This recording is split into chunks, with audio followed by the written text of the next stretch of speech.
Your mind never stopped screaming, and you believed that was thinking. There is a huge difference between thinking and being thought, between choosing a thought and being carried away by it, between using your mind as a tool and being used by it as a host. And the most disturbing truth of modern life is this. Most of us have spent years, perhaps decades, believing that the incessant voice in our heads, that internal dialogue that never rests, that comments on everything, that judges, that recalls, that anticipates, that regrets, was the very essence of being alive. We confuse mental agitation with vitality, noise with depth, and while this confusion remained, something essential was silenced, because there is another voice, one that doesn't shout, one that doesn't compete, one that doesn't try to prove itself.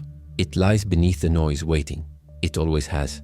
It is the voice that knows things you never studied, that perceives patterns your logic cannot name, that warns you seconds before you rationally understand why. Some call it intuition, others call it body wisdom. The ancients called it something greater, the ability to hear what the universe whispers when you finally stop shouting back. But that voice has been systematically silenced, not by accident. Modern society has built an entire architecture dedicated to ensuring that you never ever are silent with yourself. Music in your headphones, podcasts on the walk, series at lunch, endless scrolling before bed, notifications, messages, thoughts about thoughts, and at the center of it all, a truth no one wants to admit. We are afraid of silence, because in silence the mask falls, and what lies beneath it can be too scary to face. So we keep shouting, thinking compulsively, keeping ourselves busy enough so we never have to hear what's really going on inside us. And we call this a functional life. Until one day, in the midst of all this mental activity, something inside you asks, what if I'm missing exactly what I'm looking for in all the noise? Because the question isn't whether you think too much. You know you do. The question is, how many of those thoughts did you actually choose to have? How many of these worries did you consciously decide to carry? How many of these internal dialogues did you sit down and say, yes, I want to spend the next hour rehearsing a conversation that will probably never happen? The answer, if you're honest, is almost none.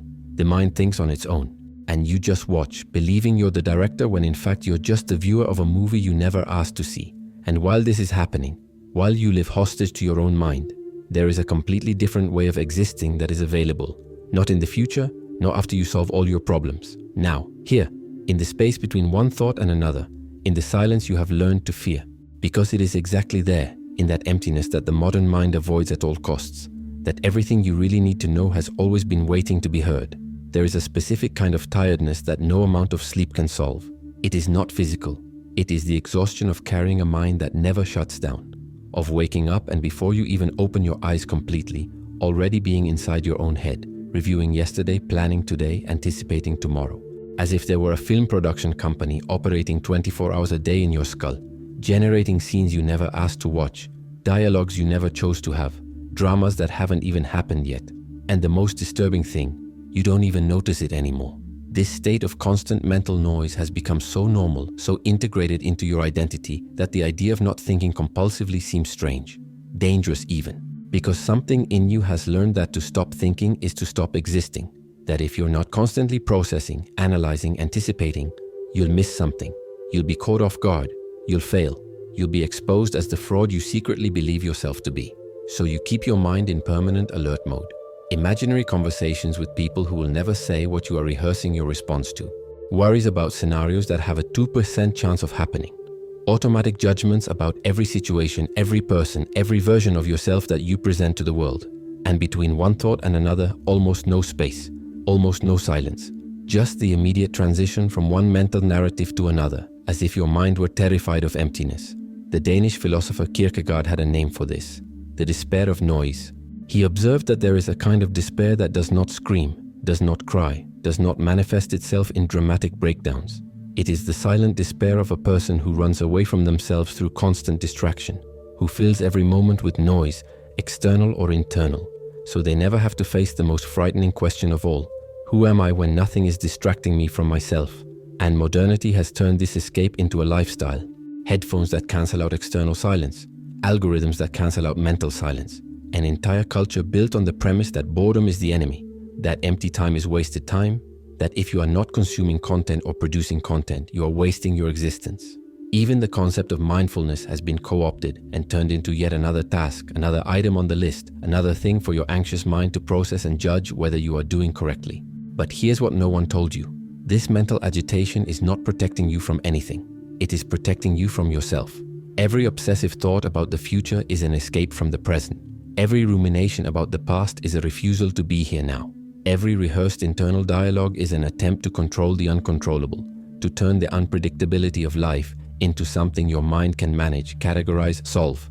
And it's worked. Sort of. You're alive. Functional, paying bills, responding to messages. But there's a brutal difference between functioning and living, between surviving the day and actually being present in it. And if you're brutally honest with yourself, the kind of honesty that only comes at 3 a.m. when you can't turn your brain off, you know you've been on autopilot for a long time. That your decisions are less conscious choices and more conditioned reactions. That your relationships happen through a layer of mental narrative, not real presence. You talk to someone, but half of you's thinking about what you're going to say next. You eat, but you don't taste it. You're checking messages, planning the afternoon, solving a problem that doesn't even exist yet. You're physically in one place and mentally in 17 others. And you call it multitasking, efficiency, maximizing life. But Schopenhauer, the 19th century German philosopher whom no one invited to parties because he spoke uncomfortable truths, realized something crucial. There is a difference between the blind will that drags us through life and the representation that allows us to actually see it. Will is that compulsive force, that unconscious engine that pushes you from one desire to another, from one concern to another, without ever stopping to question whether you really chose this path or are just being dragged along by it. And most of us live entirely in this blind will, wanting, fearing, reacting, thinking compulsively as a way of trying to control what Schopenhauer knew to be uncontrollable, the very nature of existence. And in the process, we completely lose the ability to simply observe, to be in direct relation with reality, without the obsessive mediation of thought. Have you ever had that moment, rare but unforgettable, when for some reason your mind stopped, perhaps in nature, perhaps after a scare, perhaps in a moment of such intense beauty that thought simply did not fit, and for 3, 5, 10 seconds you were there, completely, without narrating the experience as it happened, without immediately turning it into a memory, a photo, a story to tell later, just living it. And then almost instantly the mind returned, naming, judging, comparing, turning that living moment into yet another processed item, and you lost the real thing again. That's the price we pay for perpetual noise. We don't live life directly. We live the narrated, commented, edited version of it. And we call that version reality, when in fact it's just reality filtered through the only instrument we never learned to turn off, compulsive thinking. And there's more. The noisy mind convinces you that it is indispensable, that without it spinning at high speed, you would be incompetent, unprepared, vulnerable. It sells you the illusion that worry is planning, that anxiety is prudence, that ruminating on past mistakes is learning. But it's not. Worry doesn't solve problems. Action does. Anxiety doesn't prepare you for the future. It just prevents you from living in the present. And going over your mistakes doesn't teach you anything you didn't already know when they happened. The mind wants to convince you that it's your ally. But look at what it really does. It keeps you stuck in loops. It makes you relive conversations that are already over. It forces you to anticipate tragedies that will never happen. It prevents you from resting by telling you that you should be doing more. And when you finally sit down to do it, it distracts you with 1,000 parallel thoughts until you give up and go back to scrolling, to the noise, to anything that keeps it busy without it actually having to produce anything. Because the truth is this, the mind doesn't want silence. It wants activity, any activity, even if it's useless, even if it's destructive. Because in silence, it loses control. And you finally have the chance to realize that it was never you. It was just an organ doing what organs do, functioning compulsively until someone consciously decides to intervene. And what happens when you live years, decades, entirely inside your own head? When every experience passes through the filter of thought before it is felt, something begins to die. Not dramatically, not all at once, but little by little, like a plant you forgot to water because you were too busy thinking about watering plants. First, you lose touch with your body, because the body lives in the present. It feels hunger now, pain now, tiredness now, but the mind lives everywhere except here. So you develop this strange ability to be physically exhausted but mentally accelerated. To have your stomach churning with anxiety but keep shoving food down your throat because it's time to eat. To feel that chronic tension in your shoulders, jaw, chest, but never stop long enough to ask, what is my body trying to tell me? And the answer, if you stop to listen, would always be the same. Stop, rest, breathe, get out of your head and come back here. But you don't listen, because you've learned that the body is just the vehicle that carries the mind, and the mind is in charge. So you drink more coffee when you need sleep. You take anti-anxiety medication when you need change. You force productivity when you need a break, and you call it getting by, resilience, being a functional adult. But Schopenhauer understood what you're doing. You're using blind willpower to subjugate your body, forcing it to obey a mental narrative about who you should be, what you should endure, how you should function. And in the meantime, you accumulate symptoms that no doctor can explain. Insomnia, chronic pain, fatigue with no apparent cause, because the cause is not in the body. It's in the relationship your mind has created with it. A relationship of domination, of contempt, of utilitarian use, and then you lose your decisions. Not the obvious ones, those you can still rationalize, but the important ones, the ones that define the trajectory of your life. Because when you live permanently in your head, your choices stop coming from a deep place of knowledge and start coming from anxiety, fear, what will they think, what is the safest option. You stop asking, what do I really want, and start calculating which choice will cause the least mental discomfort. And so you build an entire life based on avoiding psychological discomfort. You stay in a job that exhausts you because change is scary. You stay in a relationship that has died because ending it hurts too much. You avoid difficult conversations because your brain is already exhausted from imaginary conflicts. And every time you choose comfort over truth, a part of you knows. You know you're betraying something essential. But the mind quickly produces a narrative that justifies it. It's the rational thing to do. It's not the right time. It could be worse. And perhaps the most devastating loss is this. You lose your real relationships. Not necessarily the people. They are still there physically. But the connection. Because genuine connection requires presence. And presence is exactly what the noisy mind does not allow. You are in front of someone you love, but while she is talking, you are processing, judging, preparing your response, checking to see if you look interested enough, thinking about what you need to do next. And when she finishes talking, you respond. Not to what she said, but to the edited version that your mind picked up among all the other parallel thoughts. And she senses it, maybe not consciously, but some part of her realizes that you weren't really there. That you were physically present but absent in everything that matters. And little by little you create this habit of being together but separate, of talking without connecting, of sharing your lives without sharing them. And you don't even notice when it started. You only notice when it's already settled in, when it's already become normal, when it's been so long since the last time you really saw each other that you don't even remember what it was like. And the mind has a particularly cruel way of sabotaging relationships. It turns real people into characters in your mental narratives. You stop responding to the person in front of you and start responding to the version of them that exists in your head, to the story you tell about them, to the patterns you've already decided they have. And when they act outside the script, you get angry, confused, because they're not following the role you've assigned them in the mental movie where you're the protagonist. This is what happens when you spend too much time thinking about life instead of living it. You create a parallel reality in your head, an edited, controlled, predictable version, and you start to inhabit that version more than the real one. And the real one, with all its unpredictability and imperfection, starts to seem wrong. It starts to seem like the problem. So you think more, you analyze more, you try to solve more. And every time you do that, you move further away from what is really happening. Because life is not in your thoughts about it. It is in the taste of the food you didn't feel because you were distracted. In the touch you didn't notice because you were tense. In the beauty that passed you by while you were inside your head solving a problem that may not even exist. And Pascal, the 17th century French philosopher, said something that should be printed everywhere. All human problems come from the inability to be alone in silence in a room. And when you read that for the first time, it seems exaggerated, dramatic. But then you try it. You really try to be alone, in silence, with no escape, no distraction, just you and your own presence. And in less than 2 minutes, your mind panics. Because it hasn't been trained for that. It's been trained for noise, for constant stimulation, to always have a problem to solve, a thought to process, a concern to chew on. And when you remove all that, when you simply are, the mind doesn't know what to do. So it fabricates urgency. It convinces you that you're wasting time, that you have more important things to do, that sitting still doing nothing is laziness, it's wasteful, it's dangerous. But what it's really saying is, if you stop feeding me with noise, you'll realize you don't need me the way you think you do.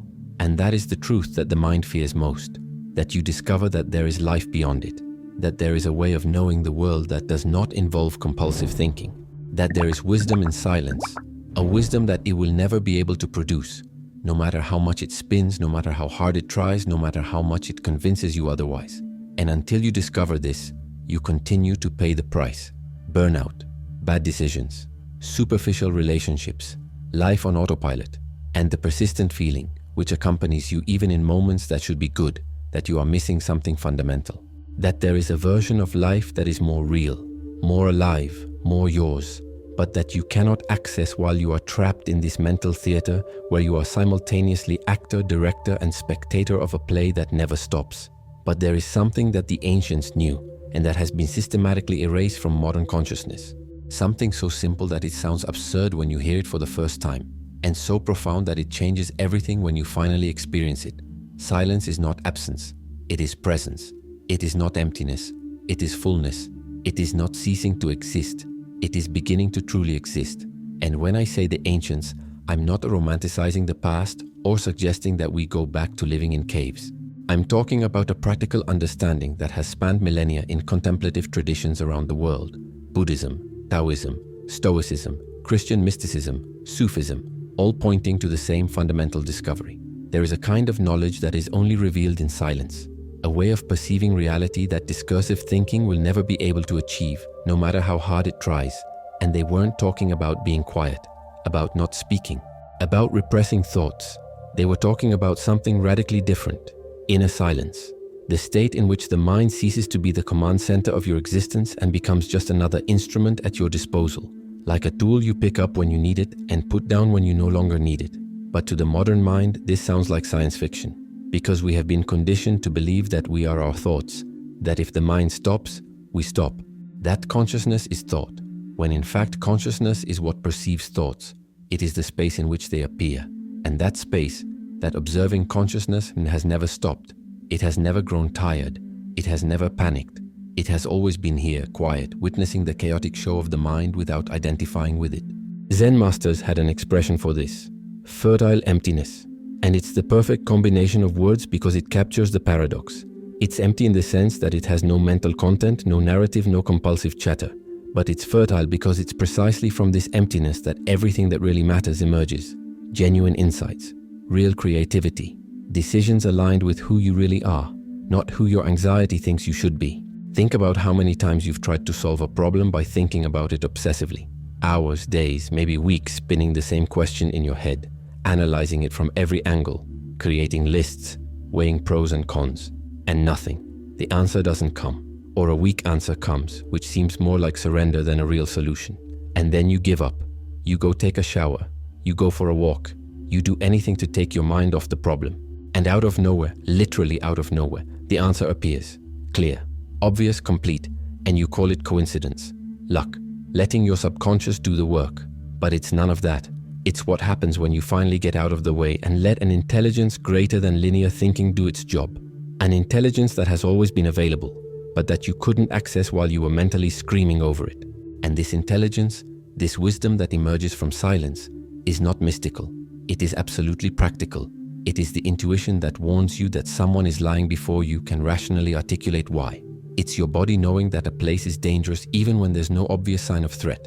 It's the quiet certainty that a decision is right, even when all the logical arguments say otherwise. And then weeks or months later, you look back and realize your intuition was right. Silence knew. But modern society has a serious problem with this, because silence is not profitable. It doesn't generate clicks. It doesn't sell products. It doesn't produce metrics. So we have been systematically trained to distrust it, to treat it as an enemy, as a sign that something is wrong, that you are wasting time, that you should be doing something. And doing something always means thinking more, planning more, consuming more information, producing more content. It never means stop and listen to what is already here. Stop and feel what your body is saying. Stop and realize that maybe you already know the answer, but you're too busy looking for it to realize that it's right in front of you. Heidegger, the German philosopher who spent his life trying to find words for what is beyond words, called this listening to being. And before you think this is too abstract, listen to what he was really saying. We spend so much time projecting our fears, desires, and interpretations onto reality that we never really see it. We never allow things to reveal themselves as they are. We always arrive first with our mental narrative, covering the real with our edited version of it. And in silence, in genuine silence, where you are not just quiet but truly present, that projection stops. And for the first time you see, not through the filter of what you have learned things should be, but as they really are. And that changes everything. Because you realize that most of your suffering doesn't come from reality. It comes from your mental resistance to it, from the story you tell about it, from the difference between what is and what you think should be. And here's the part no one prepared you to hear. Silence isn't difficult. What's difficult is unlearning the belief that you need noise. It's realizing that that voice in your head that presents itself as an advisor, as a protector, as the only thing between you and chaos, most of the time it's just noise. It has no real insight. It has no new wisdom. It just recycles the same fears, the same patterns, the same narratives you've lived 1,000 times before. And when you finally recognize this, when you see the mind for what it is, not what it says it is, something extraordinary becomes possible. You can choose. You can choose to engage with the thought or let it pass. You can choose to follow a worry or watch it until it dissolves on its own. You can, for the first time in your life, use your mind instead of being used by it. And this is not some mystical ability reserved for monks on mountains. It is a basic human capacity that you had as a child and lost in the process of becoming a functional adult. Young children have natural access to this. That's why they can be fascinated by an ant for 20 minutes without internal narration, without boredom, just total presence. And then we educate them out of this state. We teach them that standing still and looking at an ant is a waste of time, that they should be learning something useful, something productive, something that will pay dividends in the future. And gradually they learn. They learn to live in the future and the past. They learn to narrate everything internally. They learn that value lies in doing, never in simply being. And when they reach their 20s, 30s, 40s, silence has become a stranger, an intruder, something that causes immediate anxiety because they no longer have any reference for how to inhabit that space. But here's the truth that no one mentions. This strangeness with silence is not natural. It is conditioned. You were not born afraid of emptiness. You learned to be afraid of it. You learned that every second needs to be filled, that every moment needs to have a measurable purpose, that just being present, without an agenda, without a goal, without producing anything, is a form of failure. And this conditioning has been so effective that now you carry the prison within you. You no longer need anyone to tell you to be productive. You police yourself. You feel guilty for resting, anxious for not doing something useful, panic when you realize you are simply existing without justification. Pascal, the 17th century French philosopher, observed something devastating. All human problems stem from the inability to sit alone in silence in a room. And he wasn't exaggerating. He was pointing to the root of almost all psychological suffering, the escape from oneself. The inability to be present with your own existence without needing to distract, edit, or justify it. And in silence, real silence, where you are not just quiet but genuinely present, that escape stops. Not because you have conquered something, but because you have finally stopped fighting. You have stopped trying to control. You have stopped demanding that reality be different from what it is. And in that surrender, in that radical acceptance of what is, something opens up. A door that was always there but you never noticed because you were too busy trying to tear down walls. But the space never went away. You left it. And it's here now, waiting. Between one thought and another. Between one breath and another. In that microsecond before your mind labels what you are seeing, feeling, experiencing. It has always been there. It always will be. The only question is, will you keep running from it? Or will you finally stop long enough to remember what it's like to be at home within yourself? And when you stop, really stop. Not because you're forced to, not because you're too exhausted to continue, but because you consciously choose to get out of autopilot and simply be present. Something begins to happen. Not immediately. Your mind will resist. It will fabricate urgencies. It will convince you that you are wasting your time. But if you stay, if you witness this resistance without giving into it, the layers begin to fall away. First, you notice the difference between real thinking and compulsive thinking. Real thinking is when you need to solve a specific problem and call on your analytical skills to do so. You think, you solve, and your mind rests. Compulsive thinking is when your mind spins on its own, without purpose, without direction, just consuming energy and creating anxiety. It's the mental equivalent of leaving your car running in the garage, burning fuel without going anywhere. And when you're in silence, you see this clearly. You see that 90% of what you called thinking was just that. The mind idling, spinning out of habit, out of addiction, out of fear of emptiness. And for the first time, you have the option to turn off the engine. Not permanently. You still need your mind for 1,000 things, but temporarily. Enough to realize that there is life beyond mental chatter. And that's where the second layer reveals itself. Intuition. And intuition is not a hunch. It is not wishful thinking disguised as wisdom. It is a completely different way of knowing. Non-discursive, non-linear, not mediated by words. It is the body knowing before the mind can explain. It is a certainty that comes from a place deeper than thought. Have you ever had that feeling that you should call someone, and when you did, you found out that they needed you at that very moment? Have you ever felt that you shouldn't do that business deal, sign that contract, trust that person, even without rational arguments, and then found out you were right? That's not coincidence. It's intuition. It's the intelligence of silence at work, and it's always working. The problem is that you don't listen, because when intuition whispers, "Don't do that," the mind immediately counterattacks. But why?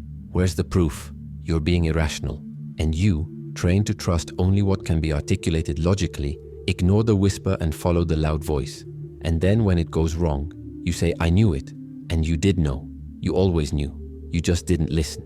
Because listening to intuition requires silence. It requires space. It requires you to value what cannot be immediately explained. And the modern mind hates that. It wants certainty. It wants guarantees. It wants to be able to show a PowerPoint justifying every decision. And intuition doesn't work that way. It just knows. And you either trust it or you ignore it. There is no middle ground. And here's what changes everything. The big decisions in your life, the really important ones, the ones that define your trajectory, never come from rational analysis. They come from this silent knowledge. You don't decide whether you love someone by making a list of pros and cons. You don't choose your true calling by analyzing average salaries and employability rates. You don't know if you can trust someone because you check their references. You just know, in your body, in the silence, in a certainty that needs no justification. And when you live disconnected from that silence, you lose access to that form of knowledge. You start making important decisions using only the weaker half of your intelligence, the part that analyzes, compares, fears. And meanwhile, deep wisdom lies beneath the noise, shouting truths you can't hear because you're too busy thinking. But there's more. Silence doesn't just reveal intuition.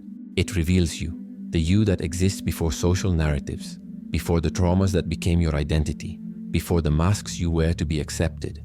There is a version of you, the original version we could say, that has been progressively covered by layers of conditioning. And it wasn't destroyed.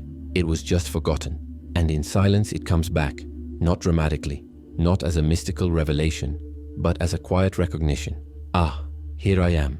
The person you were before you learned to be afraid of being yourself, before you internalized that certain parts of you were unacceptable, before you started performing an edited, approved, palatable version of who you are. And if you think this doesn't apply to you, that you are authentic, that you don't wear a mask, silence will show you otherwise. Because we all perform. We all have a version of ourselves that we present to the world and another that we hide. And we spend so much time performing that we forget it's a performance. We think that's who we are, until silence removes the audience. It removes the need to impress, to justify, to defend. And for the first time in a long time, you can just be without having to be anything specific. And it's liberating and terrifying, because when you remove everything that isn't essentially you, what's left? You're afraid to find out that you don't have an answer, that you've spent so much time being what others needed that you've completely lost sight of who you are, separate from all the roles you play. But discovery is always better than fear of it, because when you finally find yourself in the silence, when you recognize yourself beneath all the layers, you realize something fundamental. You are not the character you built. You are the consciousness that observes that character. And that consciousness was never in danger. It never needed to be defended. It was never inadequate. It was just your mind convincing you of that. The mind that learned back in childhood that love is conditional, that acceptance must be earned, that you, as you really are not enough. And so you spent decades proving your worth, performing competence, hiding vulnerability, until you became exhausted, until the mask became too heavy, until you asked yourself if it was worth continuing to be accepted by people who never knew who you really are. And the silence answers, it's not worth it. It never was. You always knew that. You were just too busy pretending you didn't know. And maybe that's exactly why modern society avoids silence so diligently. Because a population that knows itself, that trusts its own intuition, that is connected to its essence, that population is not easily controlled. It is not easily convinced that it needs to buy things it doesn't need, that it needs to be afraid of fabricated threats, that it needs to work itself to exhaustion to prove its worth. Silence is revolutionary, not because it makes you an activist, but because it makes you free. Free from the mental narrative that keeps you trapped in cycles of anxiety and dissatisfaction. Free from the compulsion to prove something to someone. Free from the belief that you need to be different from who you are to deserve to exist. And when you touch that, when you experience even for seconds the freedom of simply being, everything changes. not externally. Externally, your life may look exactly the same, but internally, you have left prison. And once you know that the door was open all along, you never voluntarily return to your cell. But if silence is so powerful, so liberating, so essential to a life lived with awareness, why is it so rare? Why do most people go their entire lives without genuinely experiencing it? Why, when you suggest to someone that they simply sit in silence for 10 minutes, is the immediate reaction resistance, discomfort, almost panic? The answer is simple and disturbing, because there is a systematic effort, not conspiracy in the sense of men in secret rooms plotting your suffering, but conspiracy in the sense that economic, social, and cultural forces converge to the same result, dedicated to ensuring that you never, ever truly sit in silence with yourself. Start with the economy. Silence is not profitable, period. If you are silent, you are not consuming. You are not scrolling. You are not buying. You are not generating data. You are not clicking on ads. You are out of the system, and the system cannot allow that. So it has created an entire architecture dedicated to capturing every second of your attention. Notifications that pull you back when you're starting to disconnect. Autoplay that ensures you never reach the end of the content. Algorithms that know your emotional triggers better than you do and deliver exactly the kind of stimulus that will keep you engaged. And it works absurdly well. The average person checks their phone 96 times a day. That's every 10 minutes of wakefulness. There is no silence possible at that pace. And it's not just digital, it's the whole culture. We have created a society where being busy is a virtue, where productivity is identity, where how are you is answered with a list of everything you're doing, as if your value were proportional to the amount of things you can fit into a day. What if you're not busy? What if you're just existing? Then there's something wrong with you. You're being lazy. You're wasting your potential. You're failing at the only metric that modernity truly values: constant production. And Korean philosopher Byung-Chul Han captured this perfectly. We no longer live in a disciplinary society where someone forces you to work. We live in a performance society where you force yourself, where you have so completely internalized the need to be productive that you no longer need a boss, a supervisor, someone demanding it of you. You are your own foreman. You voluntarily exploit yourself, and you call it ambition, personal growth, realizing your potential. But here's the truth that this culture hides. You are not realizing your potential. You are realizing exhaustion. Burnout is not a bug in the system. It's a feature. It is the inevitable result of treating human beings like production machines that must never stop. And when you finally collapse, when your body forces silence through illness, exhaustion, mental breakdown, the system has the answer ready. You need more productivity, more optimization, more efficiency hacks, more tools to squeeze more out of yourself. Never. You need to stop. You need silence. You need to remember that you are human, not a resource. And there is another layer, deeper and more disturbing. We avoid silence because we are afraid of what we will find there. Nietzsche had a famous phrase: whoever fights monsters should see to it that in the process he does not become a monster himself. And when you look into the abyss also looks into you. And he was right, but he was incomplete. Because what he didn't say is that most people never look into the abyss. Most spend their entire lives running away from it. And the abyss is not something external. It's internal. It's everything you've hidden from yourself. All the pain you've never processed. All the trauma you've pushed under the rug. All the truths about your life you don't want to admit. That you're in the wrong relationship, the wrong job, the wrong city, living the life someone else chose for you while your real life wastes away unlived.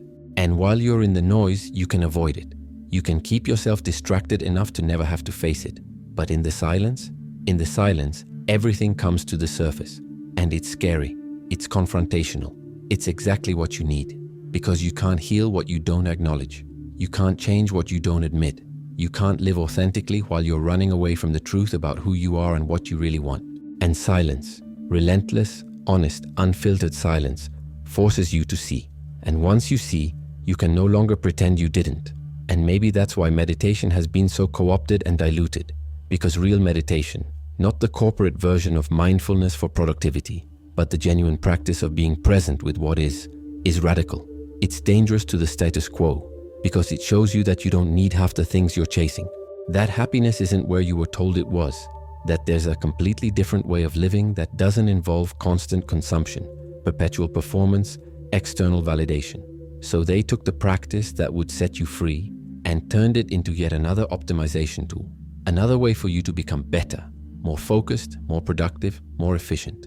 as if the goal of silence were to make you a better employee, not a more fulfilled human being. And you buy into this version because it's palatable, because it doesn't require real change. You can meditate for 10 minutes in the morning and continue living exactly the same way, continue in the same cycle of consumption, work, exhaustion, and feel virtuous because you practice mindfulness. But you don't. You've just added another item to the list of things you need to do to feel adequate. Real silence is something else. Real silence doesn't leave you where you are. Real silence transforms you. It shows you inconvenient truths. It forces you to question everything you thought was important. And when you really practice, when you really immerse yourself in that space, you don't come back the same. You come back knowing too much, knowing that the life you're living isn't the only option, that there's another way, and that every day you choose noise over silence, you're choosing prison over freedom. And that's the conspiracy, not of people, but of an entire system that needs you to remain distracted, busy, consuming, producing. Because the moment you really stop and listen, truly listen, you see the game, you see the strings. You understand that you are living a life scripted by forces that have nothing to do with your well-being and everything to do with keeping you functional enough to stay in the system. And then you have a choice. And it's the most important choice you'll ever make. Do you stay in the noise, the distraction, the denial? Or do you choose silence, knowing that it will show you things you'd rather not see, but that you absolutely must face if you ever want to live a life that is truly yours? And now comes the question you've been waiting for, or dreading. How? How do you access that silence amid the chaos of modern life? How do you turn off a mind that has been trained its entire life to never stop? How do you find space when every second is already committed? When your schedule screams, when responsibilities pile up, when stopping seems more like an impossible luxury than a basic necessity? And here is the first liberating truth. You don't need an hour. You don't need a retreat in Tibet. You don't need to renounce modern life and move to a mountain. You need 3 breaths, 3 conscious breaths, 3 moments when you are completely present with the act of breathing, feeling the air coming in, feeling the air going out, without narrative, without judgment, without turning it into yet another task you need to do perfectly. 3 breaths, and you've just stepped off autopilot. You've just created a space between stimulus and response. You've just remembered that there is a part of you that observes the mind, that is not the mind, that has always been here waiting for you to return. But the mind will resist. It will say that this is useless, that 3 breaths won't solve your problems, that you have more important things to do. And it's right, 3 breaths won't solve your problems, but they will put you in a state where you can respond to them instead of just reacting. And that difference, over the course of a day, a week, a lifetime, is the difference between living consciously and living on autopilot. And you expand from there, not because someone told you to, but because once you taste the silence, once you experience the relief of not being dragged along by your thoughts, you naturally want more. So you start creating micro-silences throughout the day, before reacting to a difficult message, before opening your mouth in an argument, before picking up your phone out of pure reflex. And in those micro moments, something fundamental begins to change. You realize that thoughts are like clouds. They appear, they pass. You don't have to hold on to them. You don't have to believe them. You don't have to turn every thought that appears into reality. You can simply observe. Oh, my mind is telling me a story about how I'm going to fail. And then instead of getting caught up in the story, defending yourself against it, proving it wrong, you just observe. And the cloud passes, and you remain here, whole, free from the tyranny of compulsive thinking. And there is one specific practice that changes everything, but which modernity has turned into a cliché: walking. But not walking with a podcast. Don't walk while planning your day. Don't walk while solving problems. Walk while feeling your feet touching the ground, feeling the air on your face, really seeing what's around you. Not labeling, not judging, not immediately turning it into a photo to prove you experienced it. Just seeing, and you'll find it ridiculous. You'll find it too simple. You'll think that mindful walking can't be the answer to the complexity of modern suffering. But try it. Try walking for 10 minutes completely present, and then tell me if you came back the same person. Because you won't. You'll come back remembering that there is a real world beyond the mental narrative, that there is beauty happening now, not in a future you need to conquer, that you are capable of being present, that peace is not in solving all problems, it is in stopping fighting with reality. And then you go to the zones of silence, intentional moments where you remove all external input, meals without screens, showers without music, 5 minutes sitting doing absolutely nothing, and the mind will panic. It will fabricate urgencies. It will convince you that you are wasting time. And you let it. You let your mind scream. You just witness. Like a scientist observing a phenomenon. without judging, without trying to stop it, just seeing. Interesting, my mind is panicking because it has nothing to process. And here's the secret that no one tells you. You don't force silence. Forcing is more noise. Forcing is the mind trying to control the mind. It doesn't work. What works is allowing. It's creating the conditions and then simply observing what happens. It's understanding the difference between repressing thoughts, which is violence, and letting thoughts pass, which is wisdom. Repressing is, I can't think about that, it's wrong, it's weak, it's useless. And the more you repress, the more the thought insists. Allowing is, I'm thinking about that, I'm noticing that I'm thinking about that, and I'm choosing not to follow that line of thought right now. And when you allow without following, the thought loses its power, because thoughts only have power when you feed them with attention. And gradually, not in days, maybe in weeks, in months, you begin to realize that you are living differently. Not because you have become someone else, but because you are being yourself for the first time in a long time. You respond instead of reacting. You choose instead of being dragged along. You live from a calm center, not from an anxious storm. And people notice. They ask what has changed, and you can't explain it, because it's not something you did. It's something you stopped doing. You stopped fighting. You stopped trying to control the uncontrollable. You stopped living in your head and returned to your body, to your breath, to the real moment that is happening now. And there's one last thing about silence that needs to be said. It doesn't make you passive. It doesn't make you uninterested in life. It doesn't turn you into someone who accepts everything and changes nothing. Silence makes you capable of real action. Because action that comes from mental reactivity is just reaction in disguise. Action that comes from silence is a conscious, aligned, powerful response. It's the difference between yelling back in an argument and consciously choosing whether it's worth responding. Between sending that message in the heat of anger and waiting until you are present enough to communicate what really matters. Silence is not weakness. It is the opposite. It is the strength of not being controlled by every impulse, every fear, every thought that crosses your mind. It is freedom. And freedom is scary because it comes with responsibility. You can no longer blame the mind. You can no longer say, I didn't choose this, my thoughts forced me. You chose, and you can choose differently. Now, always now.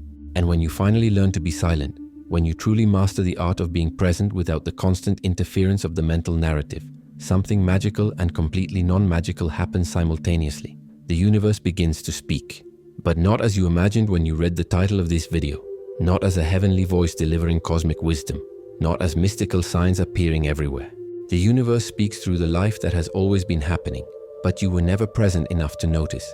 It speaks through that coincidence that is not a coincidence. You think of someone and they call you. You need information and it appears. You are stuck in a problem and the solution comes from a completely unexpected place. We call it luck, but it's not. It's synchronicity. It's what happens when you're aligned with reality instead of fighting against it. When you're open instead of closed in mental narratives about how things should be. It speaks through intuition that you can finally hear because you've made space for it. That quiet certainty about which path to take, which person to trust, which opportunity to accept. And for the first time, you don't need 1,000 logical reasons. You just know, and you trust and you act and you discover time and again that your intuition was right. It speaks through the beauty that has always been here, but that you didn't see because you were too busy living inside your own head. The light on any given afternoon, the expression on the face of someone you love, the real taste of food, the sensation of your own living body. Simple things, things that cost nothing. Things that have always been available but that you were too blind, deafened by the noise to notice. And it speaks through people who suddenly seem different. Not because they've changed, but because you've stopped relating to your mental version of them and started seeing who is really in front of you. And relationships become real. They become deep. Because you're no longer half present, planning your next sentence while the other person is speaking. You're there, completely. And people feel that. And they open up and you truly meet each other perhaps for the first time.